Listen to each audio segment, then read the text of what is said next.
होते आणि त्यामध्ये लाखो लोक सहभागी झाले होते बैलगाडी शर्यत पाहण्यासाठी. आणि खऱ्या अर्थाने बैल हा शेतकऱ्यांचा सोबती असतो, साथी असतो आणि शेतकऱ्यांसाठी देखील ही बैलगाडा शर्यत अतिशय महत्वाची ठरली. मोठ्या प्रमाणावर त्या ठिकाणी फॉर्च्युनर, त्याचबरोबर थार गाडी, ट्रॅक्टर, टू व्हीलर अशी मोठी बक्षिसं त्या ठिकाणी लावली होती. आणि एक शेतकरी 10-15 लाख रुपये त्याच्यावर कर्ज होतं, तो फॉर्च्युनर जिंकला. आणि त्याच्यामध्ये पहिल्यांदा लाडक्या बहिणींचा सहभाग देखील या बैलगाडा शर्यतीमध्ये होता. हा देखील इतिहास होता.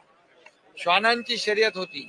म्हणजे बैल हा आपला शेतकऱ्यांचा मित्र आणि श्वान हा शेतकऱ्यांचा प्रामाणिक मित्र, अशा शर्यती त्या ठिकाणी रंगल्या होत्या.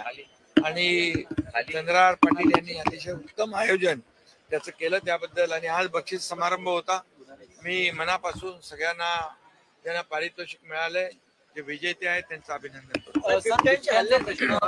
महत्वाचं आहे. अजित पवारांचं असं म्हणणं आहे की खात्यानं असं कळवलंय की हे बिबटे काही जंगलातले नाहीये, त्यांची पैदास ही उसांमध्येच झालेली आहे. नाही, आज मुख्यमंत्री महोदयांच्या अध्यक्षतेखाली एक महत्वाची बैठक झाली. अजितदादाही होते आणि आम्ही सगळेच होतो. त्यामध्ये जे काही पुणे जिल्ह्यामध्ये जुन्नर असेल, शिरूर असेल, पारनेर असेल, अहिल्यानगर असेल, या अनेक ठिकाणी बिबट्यांची जी दहशत पसरलेली आहे आणि लोक भयभीत झालेले आहेत. मी स्वतः त्या ठिकाणी व्हिजिट करून आलो. आणि दिवसा ढवळ्या बिबटे तिकडे फिरताना लोक पाहत आहेत. त्यामुळे आजची बैठक अतिशय महत्वाची होती. आणि त्यामध्ये जो बिबट्या गावठाणाकडे, घराकडे, या ठिकाणी शेतीकडे येतो आणि त्याला तात्काळ जेरबंद करण्याचा निर्णय झालेला आहे. ट्रँग्युलाइज करणं आणि त्याला जेरबंद करणं, यासाठी निवारा केंद्र वाढवणं हाही निर्णय झालेला आहे. त्याचबरोबर जो नरभक्षक आहे त्याला, नरभक्षक बिबट्याला दिसताक्षणी गोळ्या घालण्याचाही निर्णय झालेला आहे. आणि कुठल्याही परिस्थितीमध्ये माणसाचे जीव वाचले पाहिजे. तिथल्या लहान मुलांमध्ये एक भीतीचं वातावरण झालंय, पालकांमध्ये भीतीचं वातावरण निर्माण झालंय. आणि म्हणून मोठ्या प्रमाणावर पेट्रोलिंग, पोलीस डिपार्टमेंट आणि फॉरेस्ट अशा प्रकारचे वन खात्याचे टीम आणि पोलीस या सगळ्यांनी गस्त वाढवणे, पेट्रोलिंग करणे, त्याचबरोबर या बिबट्यांचा जो काही वावर आहे तो कमी करणे, अशा प्रकारचे निर्णय त्या ठिकाणी झाले. त्याचबरोबर पिंजरे मोठ्या प्रमाणामध्ये त्या ठिकाणी उपलब्ध करून देणे हे देखील झालंय. आणि रेस्क्यू सेंटर जे आहे ते वाढवणं, याच्यावर देखील निर्णय झालेला आहे. आणि मला वाटतं की ही जी काही टीम आहे, फॉरेस्टची टीम, त्याला बेशुद्ध करण्याचं, ट्रँग्युलाइज करण्याचं जी काही प्रक्रिया आहे, यासाठी देखील मोठ्या प्रमाणावर मॅन पॉवर आणि जी काही यंत्रणा आहे ती उभी करण्याचा निर्णय झालेला आहे. आणि त्याचबरोबर बिबट्या शेड्यूल 1 मधून शेड्यूल 2 मध्ये टाकण्यासाठी केंद्र सरकारकडे देखील मागणी करण्याचा निर्णय झालेला आहे, जेणेकरून त्या भागामध्ये बिबट्याची दहशत संपून जाईल. आणि त्यांना पूर्णपणे जे काही रेस्क्यू सेंटर आहे, जे आता तिथं त्याची कॅपॅसिटी कमी आहे, परंतु ती कॅपॅसिटी वाढवणं हे याच्यावर निर्णय झालाय.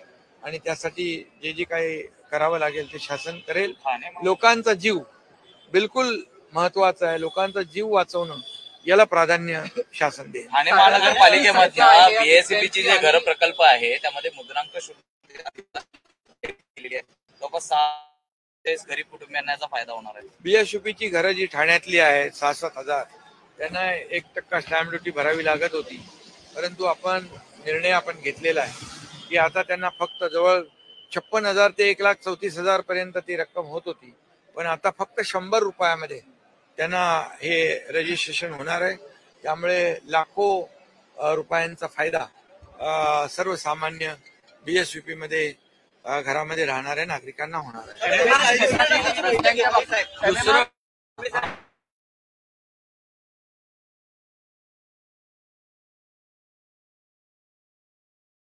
MMR मधल्या जे काही फ्लायओव्हर आहेत, ROB आहेत, रस्ते आहेत, मग ते BMCचे आहेत, MMRDAचे आहेत, MSRDCचे आहेत, या सर्व जे रस्ते आणि फ्लायओव्हर आहेत, हे फ्लायओव्हर वर जे काही खड्डे आणि पावसामुळे जी काही त्याच्यावर जी काही प्रक्रिया करणं आवश्यक आहे रिसर्फेसिंगची, ही युद्ध पातळीवर रिसर्फेसिंग करण्याच्या सूचना मी दिलेल्या आहेत.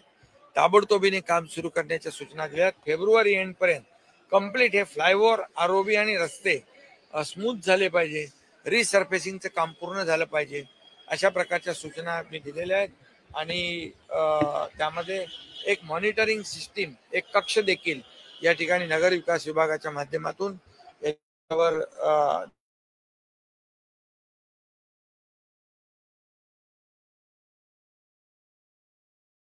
आणलं जात आहे भारतात.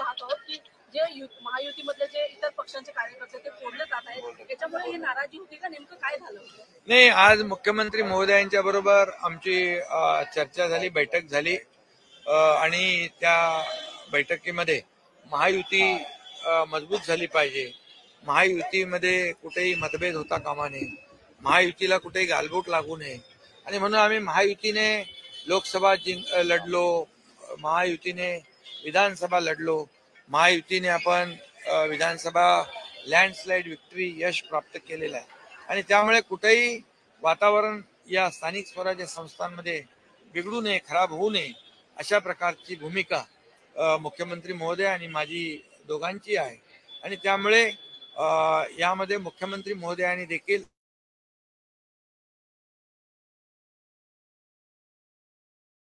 शिवसेना भाजप, भाजप शिवसेना किंवा महायुती हे कुठल्याही परिस्थितीमध्ये घेतले जाऊ नये. प्रत्येकाने आचारसंहितेचं पालन केलं पाहिजे, म्हणजे आपल्या पक्षाची आचारसंहिता.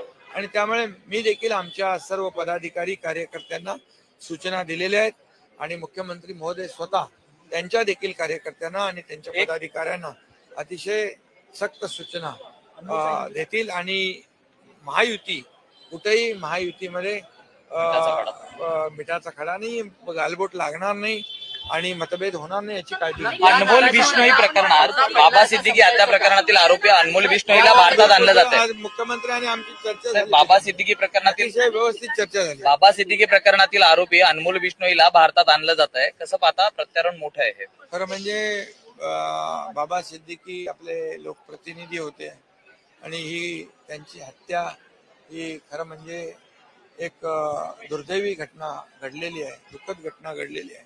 आणि म्हणून जी काही हत्या, पोलीस त्याचा तपास करतायत, गृह विभाग तपास करतायत, मुख्यमंत्री महोदय स्वतः त्यामध्ये लक्ष घालून आहे. त्यामुळे त्याचे मारेकरी जे आहे हे अटक झाली अशी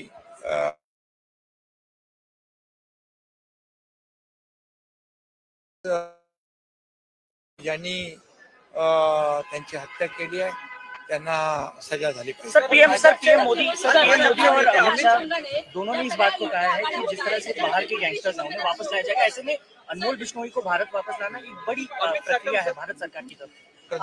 प्रधानमंत्री नरेंद्र मोदी जी और गृह मंत्री अमित भाई, ये देश का दुश्मन कोई भी हो उसको छोड़ेंगे नहीं। पाकिस्तान को भी ऑपरेशन सिंदूर के माध्यम से